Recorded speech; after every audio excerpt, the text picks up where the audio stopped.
नमस्कार दोस्तों, स्वागत है एक बार फिर से आपका आपके ही चैनल में।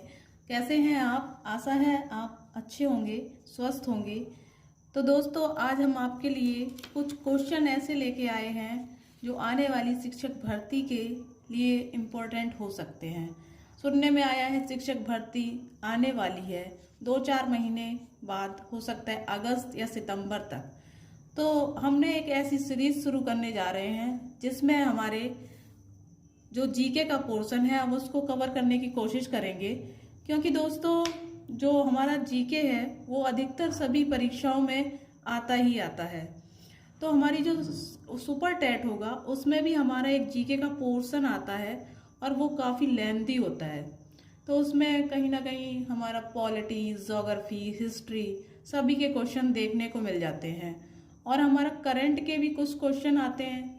तो हम एक ऐसी सीरीज करने जा रहे हैं जिसमें हम अपने करंट के डेली के क्वेश्चन लेंगे और अपना ज्योग्राफी, पॉलिटी और हिस्ट्री और आपका जो डेज हैं और भी जो जीके होती है, स्टैटिक जीके क्वेश्चन होते हैं, उनको भी धीरे धीरे करवाएंगे और करेंगे, जिससे कि अगर हम 3-4 महीने बाद या मान लो 5-6 महीने में अगस्त सितंबर में हमारी अगर कोई वैकेंसी आती है, सुपर टेट की वैकेंसी आती है, जिससे कि हमारा ये जीके का पोर्शन धीरे धीरे कवर होता जाए। क्योंकि आपको पता है कि भर्ती आएगी तो एकदम से तो हम कोई चीज़ प्रिपेयर नहीं कर पाएंगे, उसको धीरे धीरे करना पड़ेगा हमको।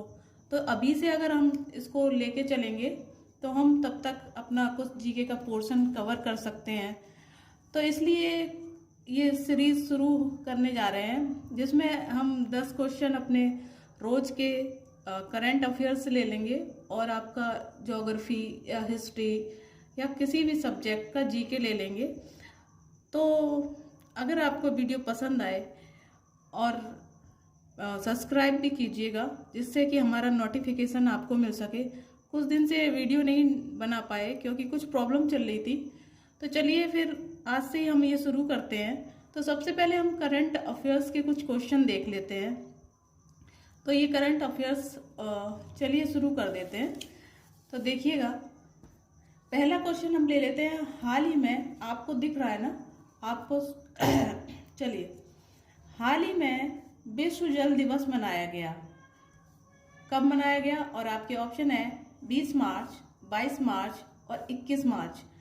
और दोस्तों बता दें कि आप अपने सारे क्वेश्चन जब हो जाएं तो आप अपना कमेंट बॉक्स में बता सकते हैं कि आपके कितने क्वेश्चन सही हुए, जिससे कि आपको भी पता चलेगा कि आपकी प्रिपरेशन कितनी हो रही है और हमें भी थोड़ा मोटिवेशन मिल जाएगा।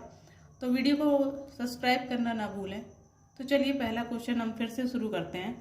हाल ही में विश्व जल दिवस मनाया गया। आपके ऑप्शन हो जाएंगे 20 मार्च, 22 मार्च और 21 मार्च। और आपका सही जवाब हो जाएगा 22 मार्च। तो अपने दिवस से संबंधित कुछ और दिवस देख लेते हैं। 3 मार्च को विश्व वन्य जीव दिवस मनाया गया। 8 मार्च को अंतर्राष्ट्रीय महिला दिवस मनाया गया और आपका 14 मार्च को गणित दिवस मनाया गया और 15 मार्च को उपभोक्ता दिवस मनाया गया और 16 मार्च को राष्ट्रीय टीकाकरण दिवस मनाया गया। चलिए देख लेते हैं दूसरा क्वेश्चन। हाल ही में किस देश के क्रिकेट आसिफ शेख ने 2022 Christopher Martin Jenkins spirit of cricket award जीता है? तो आपके ऑप्शन हो जाएंगे ए बांग्लादेश, बी पाकिस्तान, सी नेपाल और डी दक्षिण अफ्रीका। और आपका सही जवाब हो जाएगा नेपाल। ये नेपाल के क्रिकेटर हैं। नेपाल से संबंधित कुछ देख लेते हैं सवाल। नेपाल के नए राष्ट्रपति रामचंद्र पौडेल चुने गए हैं। अभी नए राष्ट्रपति चुने गए हैं नेपाल के। और आपको पता है नेपाल की जो राजधानी है वो काठमांडू है। और दूसरा देख लेते हैं, भारत और नेपाल के बीच भारत गौरव पर्यटक ट्रेन को हरी झंडी दिखाई गई है। चलिए आगे देख लेते हैं। सवाल नंबर 3, हाल ही में कहाँ हॉकी खिलाड़ी रानी रामपाल के नाम पर स्टेडियम का नाम रखा गया है? रानी रामपाल हमारी इंडिया की हॉकी की खिलाड़ी हैं, तो उनके नाम पे एक स्टेडियम का नाम रखा गया है, जो कि रायबरेली में स्टेडियम है, उसका नाम रानी रामपाल के नाम पे रख दिया गया है। चलिए दोस्तों, सवाल नंबर 4, हाल ही में 22 मार्च को किस राज्य की स्थापना दिवस मनाया गया है? और आपके ऑप्शन है ए उड़ीसा, बी बिहार, सी छत्तीसगढ़ और डी इसमें से कोई नहीं। और आपका सही जवाब हो जाएगा बी बिहार। बिहार राज्य का स्थापना दिवस मनाया गया है। बिहार की राजधानी आप जानते हैं पटना है और बिहार में सबसे कम साक्षरता दर है। बिहार सरकार ने स्कूलों में अनिवार्य एक खेल पीरियड और नो बैग डे शुरू करने का फैसला किया है। ये बिहार से संबंधित कुछ फैक्ट है। चलिए आगे देख लेते हैं। हाल ही में साल 2022 के भारत के सबसे मूल्यवान सेलिब्रिटी कौन बने हैं? और आपके ऑप्शन दे देते हैं आपको।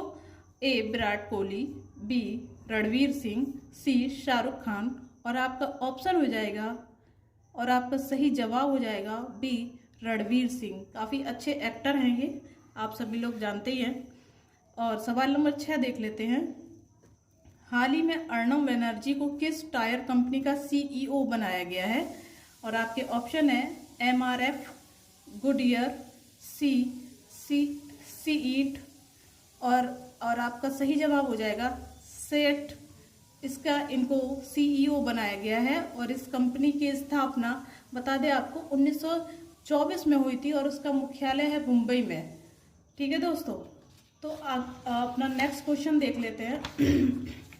ये ऊपर ध्यान मत दीजिएगा, ये थोड़ा मिस्टेक हो गया है, इसको हम फोल्ड कर लेते हैं जिससे कि आपका ध्यान न जाए।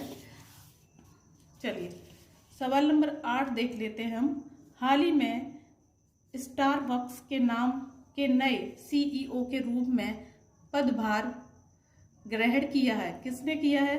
तो आपके ऑप्शन हो जाएंगे ए पंकज गुप्ता, बी लक्ष्मण नरसिम्हा, सी ललित कुमार गुप्ता और आपका सही जवाब हो जाएगा बी लक्ष्मण नरसिंह। चलिए दोस्तों, सवाल नंबर 9 देख लेते हैं। हाल ही में भारत जॉर्डन दूसरी परामर्शदात्री बैठक कहाँ आयोजित हुई है? तो आपके ऑप्शन हो जाएंगे ए पुणे, बी अम्मान और सी नई दिल्ली और आपका सही जवाब हो जाएगा सी नई दिल्ली में। सवाल नंबर 10 देख लेते हैं। हाल ही में आईएमएफ ने किस देश के लिए 3 अरब डॉलर के राहत पैकेज की मंजूरी दी है? तो आपके ऑप्शन हो जाएंगे ए म्यांमार, बी श्रीलंका और सी मालदीव। क्या आप बताना चाहेंगे? चलिए हम बता देते हैं। ऑप्शन हो जाएगा, सही जवाब हो जाएगा श्रीलंका। थोड़ा श्रीलंका के बारे में बता देते हैं कि भारत ने आर्थिक सहायता योजना के अंतर्गत श्रीलंका को 50 बसें प्रदान की हैं।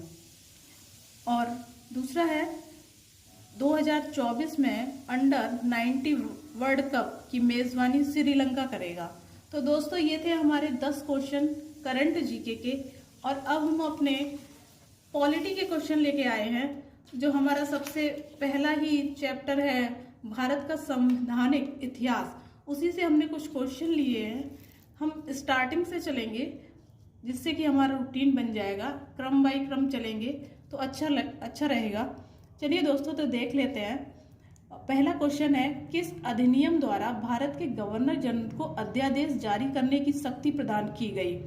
और आपके ऑप्शन हो जाएंगे ए चार्टर एक्ट 1833, बी भारतीय परिषद अधिनियम 1861, सी भारतीय परिषद अधिनियम 1892 और डी भारतीय परिषद अधिनियम 1909। और आपका सही जवाब हो जाएगा ऑप्शन बी भारतीय परिषद अधिनियम 1861। चलिए दूसरा सवाल देख लेते हैं। रेगुलेटिंग एक्ट पारित किया गया, ये तो सभी को पता होगा आई थिंक, फिर भी हम बता देते हैं। ये ऑप्शन नंबर ए है आपका 1773 ईस्वी में, बी 1771 ईस्वी में, सी 1785 ईस्वी में और डी 1793 ईस्वी में। तो आपका सही जवाब हो जाएगा 1773 ईस्वी में रेगुलेटिंग एक्ट पारित किया गया था। सवाल नंबर 3 देख लेते हैं दोस्तों। भारत के गवर्नर जनरल को किस एक्ट के द्वारा अपनी समिति के निर्णय को अस्वीकार करने का अधिकार मिला? पहला ऑप्शन हो जाएगा आपका 1773 का रेगुलेटिंग एक्ट में, बी 1784 का पिट इंडिया एक्ट में, सी 1786 का एमंड एमेंडमेंट एक्ट के द्वारा और डी 1813 के चार्टर एक्ट। तो आपका सही जवाब हो जाएगा ऑप्शन सी 1786 के एमेंडमेंट एक्ट में। सवाल नंबर 4 देख लेते हैं दोस्तों। महारानी विक्टोरिया को भारत का महारानी नियुक्त किया गया, कब नियुक्त किया गया था?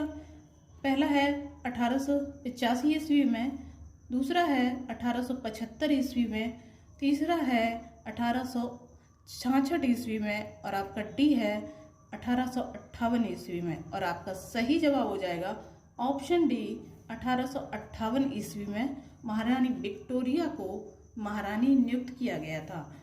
सवाल नंबर 5 देख लेते हैं। मिंटो मार्ले सुधार का उद्देश्य क्या था? और आपका ऑप्शन हो जाएगा पृथक निर्वाचन प्रणाली, बी भारतीय की भागीदारी बढ़ाना, सी युद्ध में सहयोग हेतु तैयार करना और डी पूर्ण स्वतंत्रता देना। तो आपका सही जवाब हो जाएगा पहला ऑप्शन ए पृथक निर्वाचन प्रणाली। सवाल नंबर 6 मार्ले मिंटो सुधार बिल किस वर्ष में पारित किया गया? और आपके सही जवाब ऑप्शन हो जाएंगे ए 1905 में, बी 1909 में, सी 1911 में और डी 1920 में। और आपका सही जवाब हो जाएगा 1911 में। कैसे सवाल लग रहे हैं दोस्तों कमेंट बॉक्स में ज़रूर बताइएगा। और चलिए सवाल नंबर 7 देख लेते हैं। मुसलमानों के लिए अतिरिक्त निर्वाचन मंडल प्रारंभ में किसके द्वारा लाया गया था? और आपका ऑप्शन हो जाएगा ए क्रिप्स मिशन 1942 में और बी मार्ले मिंटो सुधार 1909 में और डी मॉन्टेग्यू चेम्सफोर्ड सुधार 1919 में और डी भारत सरकार अधिनियम 1935 में। और आपका सही जवाब हो जाएगा बी मार्ले मिंटो सुधार 1909 के द्वारा। सवाल नंबर 8 देख लेते हैं। 1909 के इंडियन काउंसिल एक्ट में किस बात की व्यवस्था की गई थी?